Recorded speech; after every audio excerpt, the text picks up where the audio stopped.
ওই যে দেখেন ভাই 6 ইঞ্চি পানি থাকবে, এরপরে কাজ করবে। এখানে পানি আছে নর্মালে আমাদের বুক সমান পানি হবে। হ্যাঁ, এই লোক কাজের কোয়ালিটি, কোনো ধরনের কোনো কাজ কোয়ালিটিফুল হইতেছে না, মানুষের ক্ষয়ক্ষতি করিয়া তারা কাজ করতেছে। এই যে দেখেন, এই যে পানি, প্রচুর পরিমাণ পানি দেখেন, পানি কত ডুব যায় বেকু। এরা নিয়ম হলো 6 ইঞ্চি, 6 ইঞ্চি রাইখা তারা হলো এই যে কাজ করবে পানি ইচ্ছা। এখানে গলা সমান পানি ভিতরে তারা বেকু দিয়ে কাজ করতেছে, কাজ হইতেছে না, এক সাইড তো রয়েই যাইতেছে।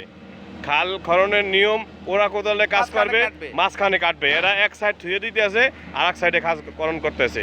এই আপনার সরজমিনে এটা মন্ত্রী মহোদয়ের দৃষ্টি আকর্ষণ করছি, জিয়াউর রহমান যে খাল খনন কর্মসূচি তার কোনো কাজই হইতেছে না, শুধু আর ভরাট করতেছে। আর মনে হয় যে ওই দেখেন পানি শুদ্ধা বেকু দিয়ে কাজ করতেছে।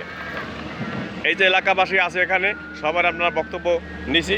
এই দেখেন সব এখানে সবাই লোকজন আছে।